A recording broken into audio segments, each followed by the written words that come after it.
Welcome back to the Voices of Business, a Santa Clarita Valley Chamber of Commerce podcast. It's good to be with you. I'm your host, Joshua Maddux, and Corey Nathan, as usual, is off doing something else.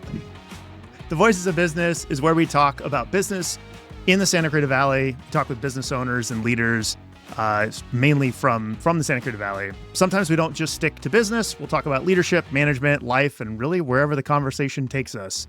Please remember to subscribe if you haven't already. Tell a friend, leave us a rating and review.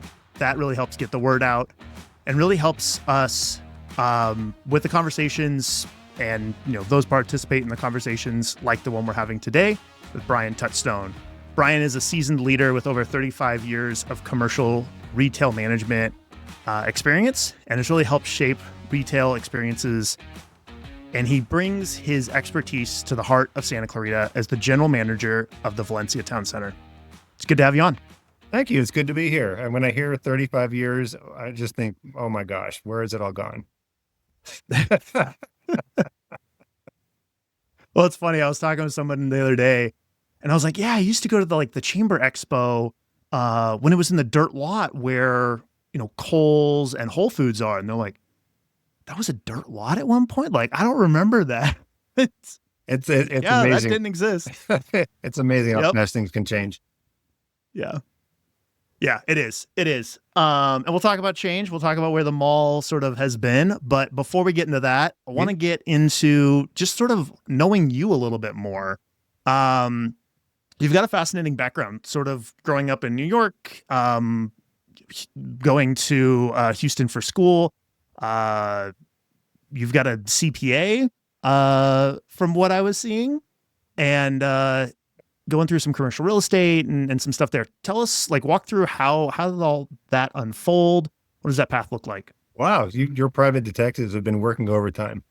All right. So a quick snapshot of just a general bio and more focused on career. But yes, I was born in Texas, grew up in Buffalo, New York, in that area. And moved back to Texas. I've lived in about 15 different states, mostly related to my career. So in the early 80s, let's just say, I started to manage real estate. I had originally gone to college in search of a degree in radio and television. So I was actually working as a radio disc jockey in that particular market.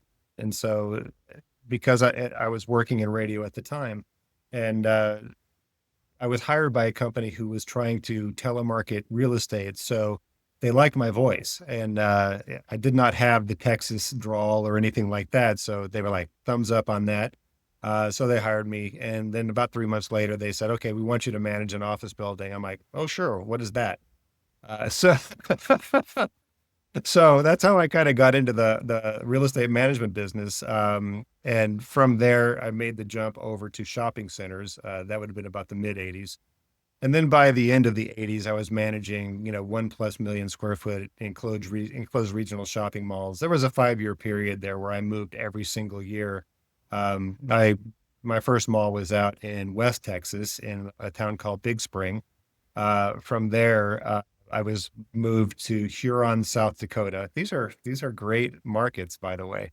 And from there, I went to a company called Pyramid in the Northeast and managed my first 1,000,000 square foot plus super regional shopping center. So beyond that point, I continued with them, and then around 1990, I decided I wanted to go back to college and finish my degree, but I just decided I would just move away from radio and television and go for a business degree. So I got a BBA in accounting, graduating summa cum laude, and then ultimately went to work for Arthur Andersen for a few years and did a little bit more accounting. Passed the CPA exam, got my CPA, and then I'm done with this. I got my CPA.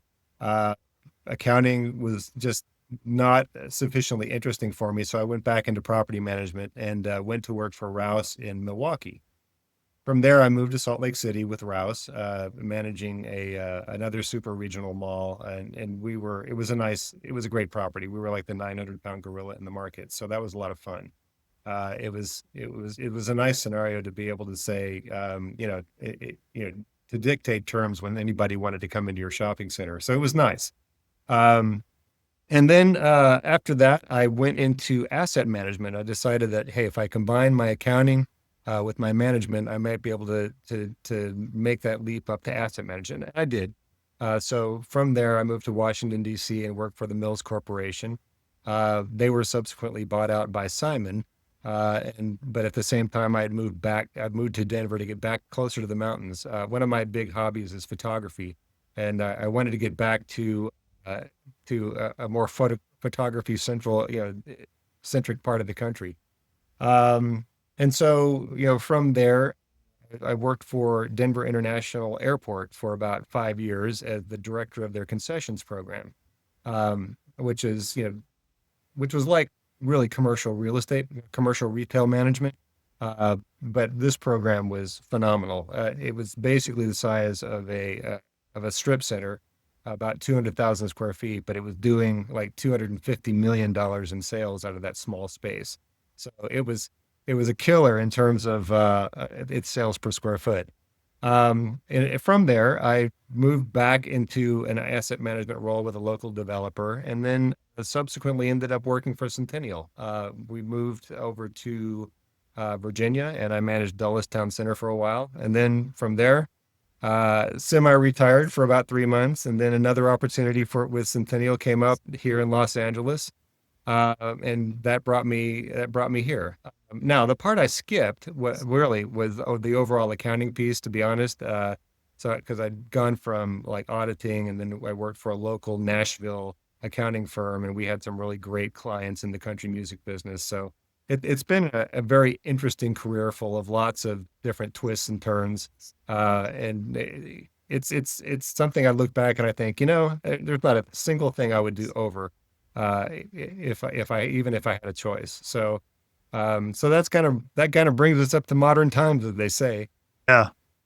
It's always crazy to just like follow that path of, you know, where you've been and how you got to where you are. And, across the, different episodes that we've done to date, like some of the people are like, yeah, grew up in Santa Clarita, went to high school here. Other ones are halfway around the world, and all over the place. So you manage properties really all over the country. There's a ton of different cities that you listed off. What drew you to Santa Clarita other than, employment opportunity? Well, I mean, to be candid, I mean, Santa Clarita is a great town, and part of my consideration for coming here was the fact that, you know, just basically one, the circumstances of the property, um, and the fact that there really isn't a lot of competition in a 14-mile radius. That was important because I really felt like that really spoke to the potential of the property. Too, the market has a great growth rate attached to it. It's I think one of the fastest growing of the smaller, areas of Los Angeles. And it's not really, it's like, I think it's like the third largest incorporated city in Los Angeles, something county, something like that. So, there was the growth rate. There was the fact that there was not a lot of competition. There was the fact, very important, that, I could actually live near where I work, and, not have to deal with the Los Angeles traffic. I was astonished to learn that the average commute in Santa Clarita is like 66 minutes each way. And I was like, man, that's a kind of patience I don't think I have. And so, but I live 13 minutes away from the mall, and I think that's a great commute by any city standards. And the city itself is tremendous. I mean, there's so many outdoor recreational opportunities. The weather is good. The people are just so nice, and they're so supportive of the property. Everyone from the city level down to the community level. It's astonishing to me how often it's expressed that people really love this shopping center. So when I looked at all of that, I was like, man, you just can't go wrong with this. And so, but there you have it. That was kind of the analysis that I did, and the folks at Centennial didn't have to really sell me on it at all. Yeah. Yeah. You didn't want to live in Santa Clarita and manage something in, Studio City or something. No, no. I've done Santa Clarita to LAX in like 30 minutes at 4 o'clock in the morning. Like, you can do it. It can be done. You just got to find the right, hours, I guess. Yeah, just get the old caffeine patch going and away you go. Yeah. So obviously, looking at Valencia Town Center, want to talk about the mall and sort of what the history of that has looked like. The mall's been there for over 30 years. What do you think makes it really like a central element to the Santa Clarita community? Well, there's a lot of different things. I think one, shopping is a very social experience, and some people come out here just to people watch, and that's great. People like to meet their friends out here. That gives them a great place to do that. And look, when it hits 110 degrees outside, it's nice to walk around in the air conditioning and experience that with your friends. So there's definitely a social aspect to it. I mean, and we've also got a really appealing tenant mix. We've got a great selection of restaurants. And so I think that those kind of things are very appealing to the local market. I think that also people take a great deal of ownership in the property. We get, as I think I mentioned before, we get a lot of feedback from people, and most of it's positive, even when I'm walking in the mall. So I love to share this story because it was so unique to this property. But we were doing a mall walk, and I was pointing out some things, and someone came up to us during this mall walk and said, "Are you with the mall management?" And we said, "Yes, we are." And she said, "What you guys have been doing here is tremendous. We're so excited about this property and where it's going to go, and you just want to wish you the best of luck." I mean, you could have knocked me over with a feather, because I can count exactly 0 other properties where that's happened in all of the properties I've managed. So it's wonderful that people own this property and they feel like it's their own. And in the course of what we're going to be doing with the property, we want to foster that. We are a part of this community, and we will always be a part of the community. And we want to make sure that we maximize that. Yeah, I'll say for me personally, like going back, 5-10 years, looking at just the history of the mall, and it felt 5 years ago, it felt a little bit more corporate and felt, developed in the sense of, for lack of a better term, like cookie cutter, like, this is what we're doing at 45 other properties, so we're doing the same thing here. And it doesn't have that feeling anymore. It's a lot more unique and Santa Clarita, for lack of a better explanation. Like, it doesn't have that cookie cutter copy and paste, which is good. That's great. Like, no, I appreciate that. It makes it unique and stuff. So for people who haven't visited the mall recently, for whatever reason, like, how would you guys describe like the experience of Valencia Town Center today? And I sort of just touched on that a little bit. It's going to mean different things to different people. We've got a great customer base. You can come here to see a movie and go to a restaurant over on that side of the property. You can shop for all of your needs fashion wise inside the property. So really, it suits a lot of different purposes for a lot of different people. It's also a place, we have events here. We try to make those events as meaningful as we can to the local population. We do a lot of cooperative events with charitable organizations. Also, we work with some other, like, What's Up SCV on some of their promotional activities. So we try to mix a lot of different things in, and we try to get an offering out to the public every month. Some months we have like multiple things going on, we'll have coming up in June. So we've got, it'll be too late for this broadcast, but we have a big event coming up for Mother's Day. But following that, we've got what we call Beats and Eats, which is it's like a vendor fair. We'll be doing that on Town Center Drive. So we'll be closing the street off so people can walk that street and shop the vendors that we're going to have out there. It's a lot of fun, and people really enjoy it. When we've done similar things in the past, on even like a even on a slow night during the week, it's drawn like 2,000 and 3,000 people. So it's really very successful. And so we try to do things like that in addition to what we offer, like, tenant mix wise, to really maintain people's interest in the property. We just recently Yeah. opened Slice House, which is, I'm going to pronounce his name wrong, but it's a restaurant by Tony Gimignani, who is an award-winning pizza chef. And, for those of you who haven't tried it yet, I highly recommend it. Pizza is 90% of my diet. So, anytime I can go get pizza, I'm going to be there. And I got to tell you, it's really good.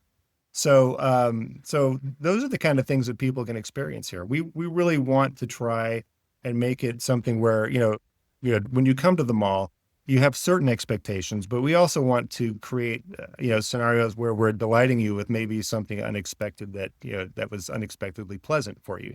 Yeah.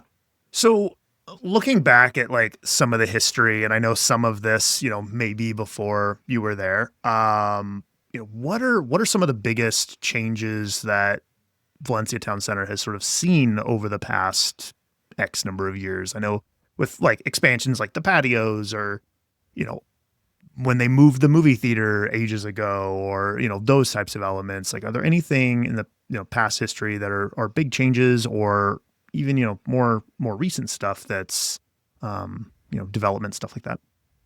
Well, gosh, when I first got here, I met a gentleman named Jim Backer, I believe was his name. One of the original people who was involved in the development of the mall. So in talking to him, I found that he kept loads of materials that kind of taught, was about the mall's formative years. And so he very kindly loaned those to me. And then a year later, he came up to me at a board meeting and he says, "Oh, that stuff I loaned you, can I get that back?" And I'm like, "Oh my gosh, where did I put it?"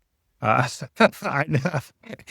didn't tell him this, but I was like, "Oh boy, I better go back and find that stuff." Luckily, it was right where I thought it would be, but I was like, "Oh my gosh." But it's amazing to me, that, that it really started as part of the New Hall land development, and which was, a critical piece of the development of Santa Clarita, and that they had the vision to put this property here. It started off as just, really the main mall, and then the other pieces kind of developed after that. The theater was put in, and then we had like what I call the BJ's parcel, where BJ's Brew House is. So all that kind of came later. There was a big carousel at the entrance where I guess where Sicily's, that's one restaurant everybody Yep. says, that I keep hearing a lot of good things about, but it was right there. And so, that went away whenever the mall was kind of reconfigured. They put in a food court. And then around 2010, the patios was put in, which was sort of like the lifestyle component, where we brought in like Apple Store, Anthropology, and those types of, tenants. And, that has kind of been the way the mall has laid out, since then. And so, one of the things we're looking at as we move forward with the redevelopment of the property, is that, we want to basically position the property for the next generation of Santa Clarita, so that we can, continue to offer the goods and services that people want to see in their hometown. It's grown with the market, and it will continue to change with the market. Yeah, I know it's funny, you were talking about the carousel that used to be out front. I remember growing up, they used to shut down Town Center Drive, back before like the movie theater was out there. The movie theater was where the food court is today. And they would do concerts, like concerts in the park style, but like down Town Center Drive, and you'd get, they'd close it down and you'd get a few thousand people would show up and sit out in their lawn chairs and stuff right there in front of the mall. Right. And yeah, I'm not sure one of those types of events with the size of like, concerts in the park would work on Town Center. Like concerts in the park's a great venue for that now. And that's partly just due to the fact that like the community has grown in size so much, over the years. And so, continuing to find venues for that. But you guys have a ton of other stuff. I mean, that you guys host from, 4th of July is a huge event at the mall. I know, It is. We've got the chamber has the Chamber Expo coming up. That is now this year going to be hosted at the mall, which I think is such a cool way to sort of collaborate and do that this year, which is really good. So, Well, we've also got, we're going to be doing a little bit of jazz programming. Olive Branch Theatrical is going to be hosting some jazz events in their space over on the I want to call it the former Sears wing of the patios. okay. They also in the past have done their own theatrical productions there. There is going to be a summer series of those plays that they'll be doing. So we have taken some really creative steps to kind of program that part of the patios, and so we've got those things going on. We're going to have a month-long art exhibit going into one of the spaces on that end of the patios. You're right. We do have 4th of July coming up, and we're going to have a VIP event going on the 3rd floor of the Macy's parking garage. So people there can enjoy, food, entertainment, and also probably the best view of the fireworks show that you can find. So we've got things like that going on. So like I say, we try to keep things programmed so that people come to the mall. They might find something unexpected that they really will find interesting. Well, I think a lot of what you're talking about with things such as, different events and, the 4th of July stuff, the Chamber Expo, a lot of the other events that you're talking about are very much how do we partner with the community for events, not we're putting on an event that the community needs to support. And so how does your guys' team approach that sort of community building aspect through the events and partnership? Is there, what's the strategy behind that? What are you guys looking for if someone's in the community and is looking to host an event or, wants to connect further on that? Sure. So in the past, I mean, some of the things we'll just use July 4th as an example. Last year, we partnered with the Wish Foundation to put on a VIP event on the 3rd floor of the Macy's parking garage. This was something that we just thought of as an idea at a staff meeting. And because we were doing some brainstorming, hey, what can we do? And we got this really cool July 4th thing going on here. What can we do to kind of make it a little extra special? What can we do to bring it maybe a little bit to that next level, elevate it a little bit? And so we came up with this idea, and it's like, okay, let's find a partner out in the community who wants to work with us on this. So the Wish Foundation jumped on it. And so we worked out a plan. And by we, I mean, Monique, the marketing manager, spearheaded this. And they were very helpful. They promoted it through their own email database. We worked with them on, programming the event and getting people to come out. And we sold about 250 tickets to the event and were able to use some of the funds to make a contribution to the Wish Foundation. And so everybody was happy with the result. And it was a really good community event. And the people there, we got so much positive feedback from that. And it was a lot of fun. I have to say the marketing manager here knows how to throw a good party. And, and so, It's always a good thing. yeah. So people had a really good time. Awesome. Yeah. Awesome. And that's actually, I mean, just back to your original question, that's kind of how some things can evolve. And we're open to other ideas coming in from the community as well. So reach out to Monique here at the mall office and just kind of pitch the idea. We'd be happy to talk to you about it. So, Yeah. Well, and that 100% is shown through the exact events that we just talked about, through the Chamber Expo, through all of that type of stuff that you guys are already doing. It's definitely not just a, talk. You guys are it's definitely there and shown clearly. So there's obviously been a lot of talk and buzz, and a lot of people are curious about what the next, 5 years, 10 years looks like for the mall. Obviously, we've already talked about, the past, and the mall's going to continue to partner with the community and a lot of that type of stuff. Is there anything, I know everything is in the planning stage, and until construction's complete, nothing is finalized. But is there anything like You just, sound like you've talked to developers before. I've interviewed attorneys, we've done, yeah. Yeah, but like, what does that direction look like? Obviously, high level. Sure. One of the things that, I think we have to acknowledge is that, the prior ownership of the mall, and then we're talking just a couple of years pre-COVID, had made some very significant announcements about, their plans and intentions to sort of, redevelop the shopping center and, bring some new retailing. Um, and so, they made those announcements, then COVID happened, time goes on. So, I think there's a little bit of, maybe fatigue and or impatience to see something happen, right? Because in everybody's minds, Yeah. they've been hearing about it for a long time. Well, and there's expectations, I think, as well, of I'm expecting to see the exact plan that was talked about in 2019, type situation. Right. And in reality, I think one of the other things that we do need to at least, address slightly is shopping patterns have changed in 5 years. How Sure. people go to the mall, what they go to the mall for, like, that's changed a little bit. It has. Absolutely. So it needs to adapt.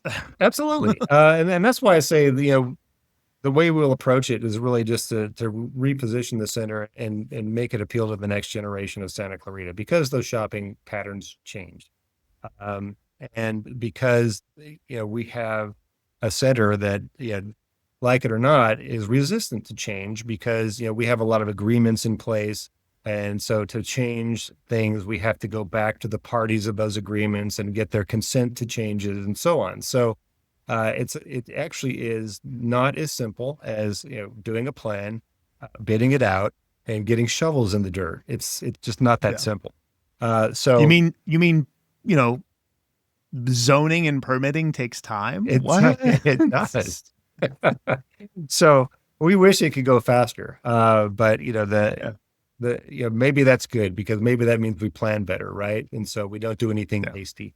And so what we end up with though is something that's going to serve the community and something that's going to be something that Valencia is proud of. I can't go into specifics as to what's being talked about now, and it might not even be fruitful to do so because those plans could change in a week. There's a development team working on this, and they come up with new ideas all the time. Let's see how this works. And there are some things that are that are in the works that I would love to talk about, but I'd be hung if I did. So Well, future episode. future episode exactly. But it's just stay tuned.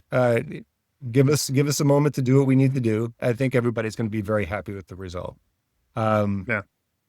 Yeah. So that's about all I can say about the redevelopment right now. Now I do want to actually make a little bit of a call out to the city because, I think one of the things that people have, that's kind of kept this at the forefront of people's minds is, the city is working on something called the town center plan. And this was probably a huge topic of conversation last year. And that's going to be an enormous benefit to us in our efforts to redevelop the property because it actually, as long as we kind of stay within the framework of the town center plan, which is very, very useful and flexible, it saves us a lot of the review processes that are inherent in a redevelopment. So, Yep. very forward thinking of the city, and Santa Clarita is very lucky to have such forward thinking city leaders. Yeah. Yeah. And that type of stuff is really, I think, what keeps some of the development in Santa Clarita moving forward at the rate that it does, because they go in and they say, there's this piece of property and we would love to see A, B, or C here. And we'd love to see this direction of development. And if you come in and you're doing something with inside of that roughed out concept, and it is, it's a generalized direction that the city has of what they're looking for there. And if you come in and say, hey, I want to fulfill that, it cuts through a little bit of the red tape. Sure. And also the city has done some, pre-planning, and they've done some, there's a reason why the city is thinking that might make sense there. Sure. And, I look across Santa Clarita, I look at other, development projects that have gone on over the years, and, I'm on the Canyon Country side of things, and Vista Canyon has been a different mix of what initially was going to be there versus what's there today. And, that project has changed and transitioned over time. And it's half built out. And so, like you said, until the shovels are in the, even when the shovels are in the ground, it still might change. It can. Yeah. You start to build the shell of a building and you're like, this is going to be, office space. And it's like, well, no one wants to work in an office space anymore. Cool. Now it's apartments. Yeah. So. Well, let me ask you, what would you like to see in a redevelopment of the mall? I've seen different stuff that, some of the different local news stations have published. And I think having that sort of mixed use, having, I know I go out to like Topanga and, Glendale Galleria and some of those different like open space outdoor areas. That's a little bit more of a, the patios is a nice area. But having those sort of more like iconic Americana, like outdoor grass park area that can be utilized for that type of an event space, or, you go and you hang out. And some of those are, there's two mindsets, I think, in a mall space. There's the mall of, I have to go there to go grab 3 things, or we're going there to hang out for the afternoon. And I think a lot of the redevelopment of different malls has been looking at how do we become a destination and less of a strip mall, essentially. And so I think the history of the direction, with things like I said, like with the patios and with some of that development already, has allowed for some of that general direction. So yeah, I'm interested to see, fast forward 5 years, where are we at type situation. You and me both. But, so. Well, I know there's a tragedy over there right now. I heard Chick-fil-A is temporarily closed. Well, they're doing a kitchen remodel. Yes, very sad. So, but I have heard that the one off over by Magic Mountain is open. So yes. We're opening. Yes, so we're not without. All chicken need should be satisfied. So we don't want people to go without. So, but we've also got Popeyes here in food court if anybody needs that chicken fix right away. So there you go.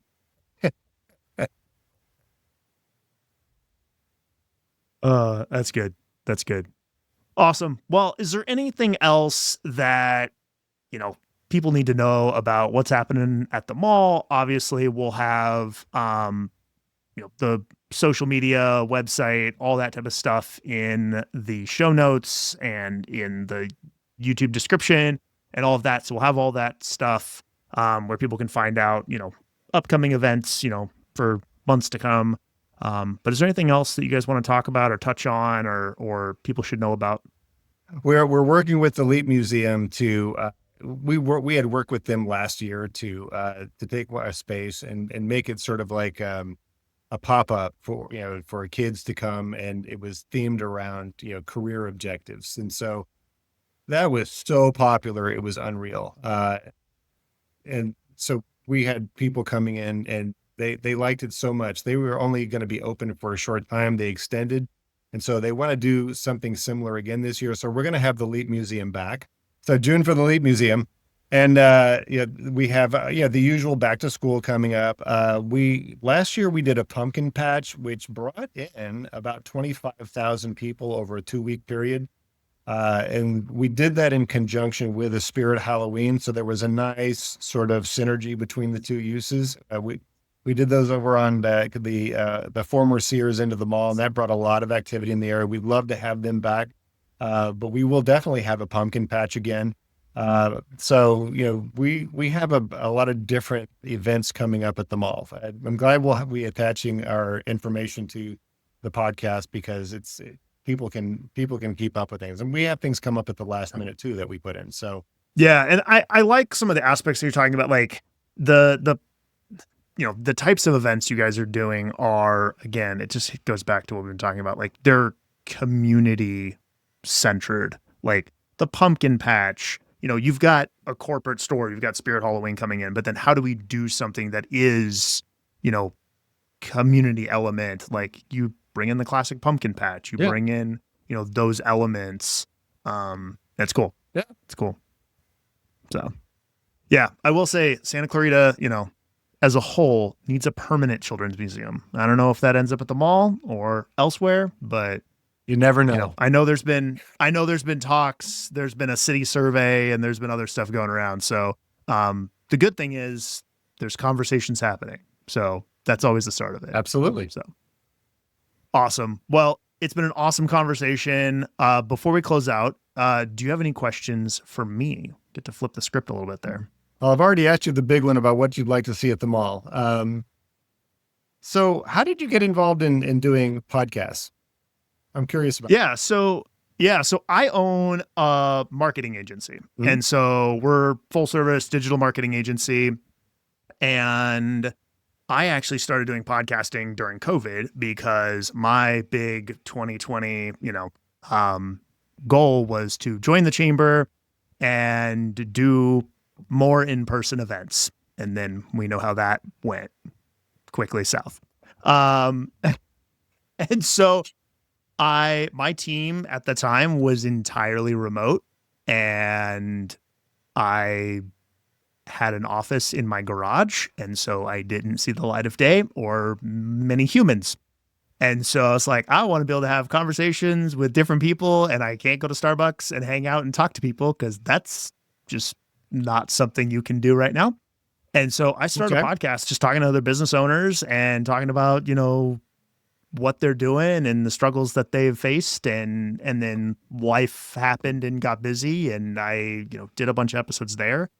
And Corey, my co-host, he and I were chatting. He actually is in podcast production. Like, this is what he does. He hosts a handful of shows and produces and does all that. And so he and I were talking, and we both sort of had the same, like, man, we need a Santa Clarita podcast. Like, we need something that talks to business owners here in Santa Clarita.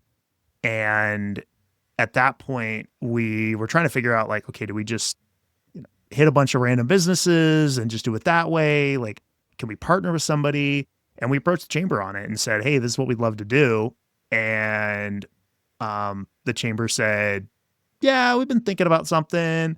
And we circled back and said, okay, here's the plan. Like, here's some guests we want to record with. And the chamber was like, oh, you're serious. And it was very much that element of, you have people who come in and are like, you guys should do this. And you're like, cool.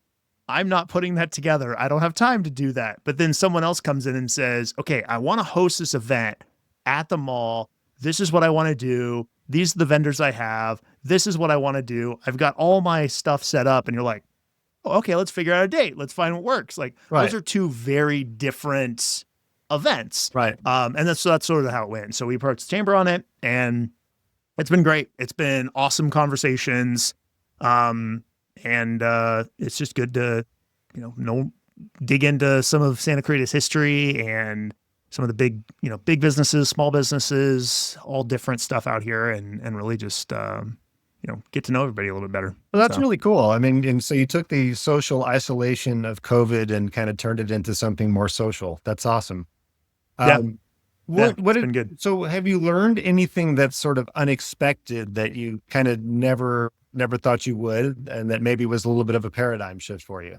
What I quickly found was this is a medium that does a few things. It, one, allows us to have a really good conversation, to get to know each other better. It produces content that allows the community to get to know both of us.